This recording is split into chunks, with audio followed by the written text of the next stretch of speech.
गर्दन में बल पड़ जाते हैं अक्सर लोगों के, और वो बड़ा बड़ा तकलीफ दे होता है। समटाइम्स वो 6-6 7-7 दिन रहता है, फिर कभी कोई इंजेक्शन लगवा रहा होता है, कभी कोई टैबलेट ले रहा होता है। उसकी जो बुनियादी वजूहात हैं उसमें पोस्चर का कितना रोल है, स्ट्रेस का कितना रोल है, बाकी ऐसी कौन सी चीज होती है जिसकी वजह से समटाइम्स मैंने ये भी सुना है कि आपको अगर वीकनेस हो रही है या आप किसी डाइट प्लान के अंदर हैं जिसके अंदर आपके कुछ न्यूट्रिशन जो है वो नहीं पूरे हो रहे, तो उसकी वजह से भी हो जाता है।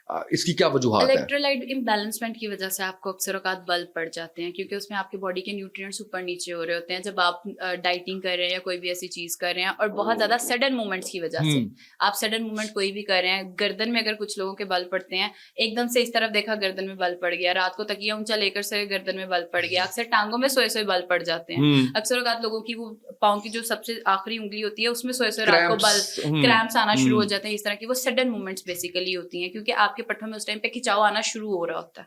वो उसकी अंडरलाइंग वजह स्ट्रेस भी हो सकती है, आपकी डिहाइड्रेशन भी हो सकती है, आपकी खुराक भी हो सकती है, आपका पोस्चर भी हो सकती है। सारी चीजें मिलकर भी उस चीज को बना सकती हैं। तो इन सारी चीजों को मैनेज करें या आपके बल और ये सारी चीजें खुद ही खत्म हो। अच्छा, ये बताएं कि हमारे, जैसे मैंने आपको कहा था कि एक इमर्जिंग फील्ड है फिजियोथेरेपिस्ट की, अब लोगों को एहसास होना शुरू हुआ है।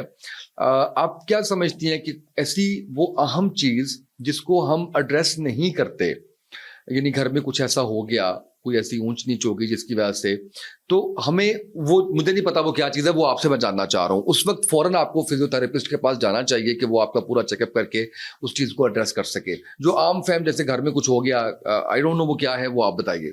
नहीं, आपको घर में क्या हो गया, कैसा कुछ हो गया, मतलब कहीं दर्द ऐसा हो रहा है जिसको हम इग्नोर कर रहे हैं, बाजू में दर्द ऐसा हो रहा है आप उसको जनरल इग्नोर कर रहे फिजिशियन हैं। के पास सबसे पहले जाएं। ओके, हर चीज को एक चैनल के थ्रू लेकर चलें। ठीक है। आप जनरल फिजिशियन के पास जाएं। हो सकता है आपकी बाजू में दर्द है, आपकी लेफ्ट में आ रहा है, अक्सर औकात वो दिल का कोई मर्ज लाहक हो रहा होता है, उस वजह से हो रहा होता है। कंधों में अक्सर दर्द या सारी आंखों में आ रहा होता है, आंखों में दर्द की वजह हो सकता है आपका बिनाई का मसला हो रहा हो, आंखों की नजर कमजोर हो रही हो, आंखों के पट्टे कमजोर हो रहे हो। आप पहले उन चीजों को पहले जनरल फिजिशियन के पास जाएं, वो डायग्नोज करें आपका मसला हो किस वजह से रहा है। डायरेक्ट आपने फिजियोथेरेपिस्ट के पास नहीं चले जाना कि हाँ जनरल फिजिशियन के पास जाकर डायग्नोज जरूर करवाएं। अगर वो आपको रेकमेंड कर रहे हैं कि आपको फिजियोथेरेपिस्ट के पास जाने की जरूरत है, फिर उसके बाद फिजियोथेरेपिस्ट के पास जाएं। अब ऑर्थोपेडिक यहाँ पर बहुत ज्यादा जो चीज चलती है ना, हमारे यहाँ पे ऑर्थोपेडिक जितने सर्जन है ना, वो सारे फिजियोथेरेपिस्ट के पास नहीं जाने देते। कहते हैं ये पेशेंट खराब कर देते हैं। क्यों कर देते हैं पेशेंट? अब देखिए, हर चीज ने एक चैनल के थ्रू चलना है ना, वो नहीं चलने दे रहे हैं। ऑर्थोपेडिक का काम है हड्डी जोड़ना। उस हड्डी के जुड़ने के बाद उन पट्टों को कैसे हमने स्ट्रॉन्ग करना है, कौन सी हड्डी का मसला हुआ है, किस पट्टे का मसला हुआ है, उसको कैसे अपनी मोबिलिटी में वापस लेकर आना है, वो हमारा काम है। आप फिर एक प्रॉपर चैनल के थ्रू चलते हुए हमारे पास हैं। ये नहीं हुआ कि अच्छा सर में बहुत ज्यादा, अक्सर औकात सर में बहुत दर्द रहता है, सर्वाइकल का पेन ले लेते हैं। अब क्या होता है, हम मोबाइल बहुत ज्यादा इस्तेमाल जब कर रहे होते हैं तो हमारी गर्दन की ये पीछे इन जगहों पर, ये कान के बिल्कुल पीछे हड्डियां होती हैं, ठीक है, हमारी यहाँ पर गुठलियां बनना शुरू हो जाती हैं। उसकी वजह से क्या होता है, हमारी गर्दन में दर्द होना शुरू हो जाता है, सर्वाइकल का पेन आ जाता है। अब यही दर्द आपको अक्सर औकात ब्लड प्रेशर लो होने की वजह से भी होता है।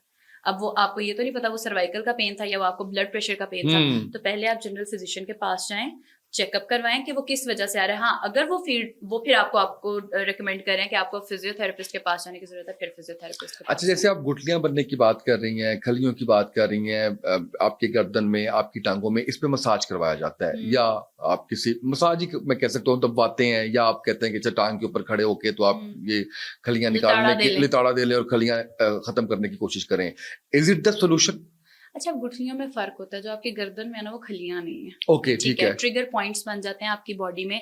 आपके कुछ बॉडी के मसल्स ऐसे होते हैं जिनके कुछ स्पेसिफिक पॉइंट्स के ऊपर कुछ गुठलियां बनती हैं, नोड्स उन्हें हम बोलते हैं, ठीक है। अब वो आपकी मसाज और इन चीजों से नहीं होते हैं, उसके लिए हमें डिफरेंट मैनुअल टेक्निक्स यूज करनी होती हैं, जिसके लिए हमें प्रॉपर सिखाया गया होता है, सारी चीजें होती हैं। अब करना क्या होता है, अब यहाँ पर इंस्ट्रूमेंट्स भी डिफरेंट होते हैं, इंस्ट्रूमेंट्स हमारी मोडेलिटीज डिफरेंट होती हैं। मैनुअल थेरेपी बेसिकली होती है कि हम अपने हाथ से फील कर करके हाँ ये चीज है और इसको इस तरफ को निकालना है, क्योंकि हमें उस चीज का पता है। अब गर्दन के पीछे बनी है या चले कहीं पे भी आपके जिस्म में कोई गुठली बनी है, अब गुठली भी डिफरेंट तरह की है। अक्सर औकात अल्लाह माफ करे कैंसरियस होती हैं चीजें। वो ये आम गुठली नहीं होती है, और आपने उसको दबा दिया, वो चीज फैल गई है या वो चीज खराब हो गई है, इसीलिए उसे डायग्नोज कराएं। अच्छा, आपने करना क्या है, एक नॉर्मल है आपकी गर्दन के पीछे जैसे गुठली बन गई है, तो उस गुठली को आपने कैसे करना है, आपने सर्कुलर मोशन में करना है।